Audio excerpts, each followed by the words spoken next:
नमस्कार। आज हमारे पास जॉन वरेलो की किताब built to sell, creating a business that can thrive without you का एक दिलचस्प सारांश है। ये चैट जीपीटी ने तैयार किया है।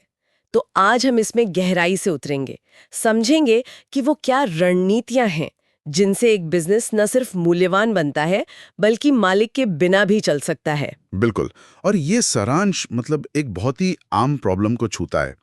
कई बिजनेस मालिक असल में अपनी बिजनेस में फंस जाते हैं। फंस जाते हैं? कैसे? ऐसे कि वो एक ऐसी कंपनी बना लेते हैं जो पूरी तरह उन पर ही निर्भर होती है और फिर उसे बेचना लगभग नामुमकिन हो जाता है। अच्छा। किताब का जो मुख्य तर्क है वो यही है कि अगर आपको एक बेचने लायक संपत्ति बनानी है तो भाई आपको सिस्टम बनाने होंगे। हाँ, और सारांश इस बात को समझाने के लिए एलेक्स का उदाहरण देता है। हाँ, एक काल्पनिक किरदार है ना? हाँ, एलेक्स उसकी एक क्रिएटिव एजेंसी है और वो बहुत मेहनत करता है, पर उसकी कंपनी की कोई कीमत नहीं है क्योंकि सब कुछ उसी पर निर्भर है।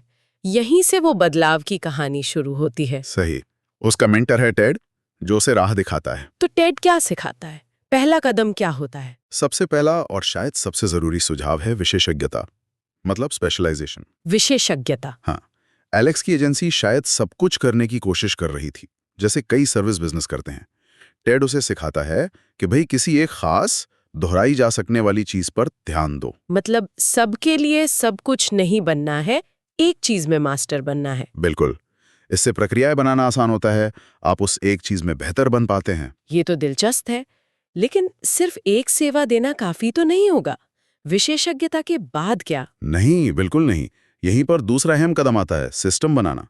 खास तौर पर मानक संचालन प्रक्रियाएं, यानी एसओपीज। एसओपीज, हाँ, सुना है इसके बारे में। सेवा लगातार और अच्छे से कैसे दी जाए, भले ही वो खुद वहां ना हो।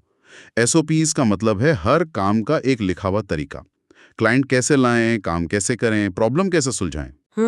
तो एसओपीज एक तरह से बिजनेस को मालिक से आजाद करने की चाबी हैं।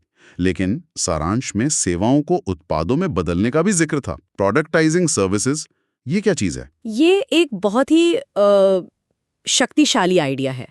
सेवाओं को उत्पाद की तरह पेश करने का मतलब है उनका एक तय दायरा हो, तय कीमत हो और क्या मिलेगा वो साफ हो। जैसे? कोई उदाहरण? जैसे मान लीजिए एलेक्स घंटे के हिसाब से कंसल्टिंग देता था।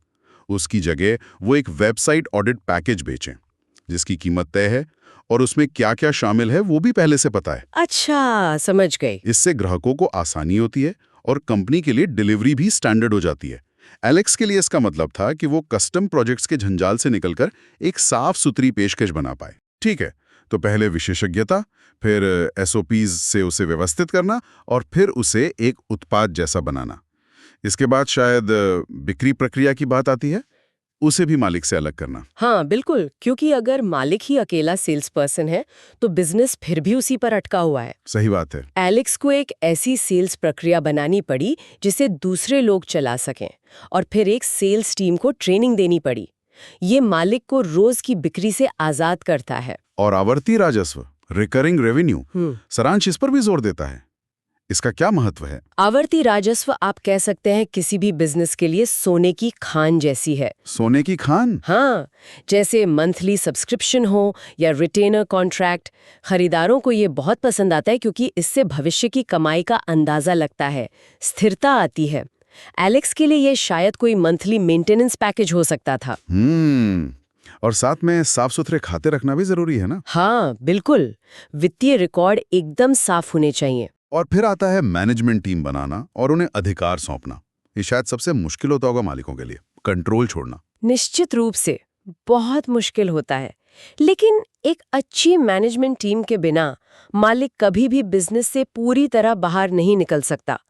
एलेक्स को ऐसे लोगों को काम पर रखना और उन पर भरोसा करना सीखना पड़ा जो उसके बिना फैसले ले सकें। और अंत में बिक्री का सही समय। सही समय तब है जब बिजनेस बढ़ रहा हो, जब मुनाफा बढ़ रहा हो, न कि तब जब वो मुश्किल में हो। सारांश में दो बातें मुझे बहुत असरदार लगी। एक, अगर आपका बिजनेस आपके बिना चल नहीं सकता तो आपके पास बिजनेस नहीं, आपके पास नौकरी है।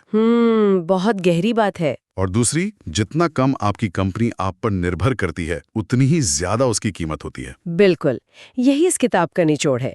ये सिर्फ बिजनेस बेचने के बारे में नहीं है, ये एक ऐसा बिजनेस बनाने के बारे में है जो अपने पैरों पर खड़ा हो सके। ये मालिक को असली आजादी देता है, चाहे वो उसे कभी बेचे या ना बेचे। ये सोच बदल देता है। आप सिर्फ पैसा कमाने के लिए काम नहीं कर रहे, आप एक संपत्ति बना रहे हैं। तो संक्षेप में कहूं तो एक मूल्यवान और बेचने लायक बिजनेस के लिए मानकीकरण, विशेषज्ञता, सिस्टम, आवर्ती राजस्व और अधिकार सौंपना, ये सब बहुत जरूरी हैं। हाँ, और ये सब इसलिए ताकि मालिक पर निर्भरता कम हो। इससे ना सिर्फ बाहर निकलने का रास्ता बनता है, बल्कि शायद बिजनेस चलाने का तनाव भी कम होता होगा। बिल्कुल। और मालिक को बड़ी तस्वीर देखने, मतलब स्ट्रैटेजी पर सोचने का ज्यादा समय मिलता है। ये एक ज्यादा टिकाऊ मॉडल है। तो जाते जाते एक सवाल छोड़ जाते हैं सोचने के लिए, क्या बिजनेस बनाने का आखिरी मकसद हमेशा उसे बेचना ही होना चाहिए, या फिर एक आत्मनिर्भर सिस्टम बनाना और उससे मिलने वाली आजादी अपने आप में ही सबसे बड़ा इनाम है, भले ही बिक्री कभी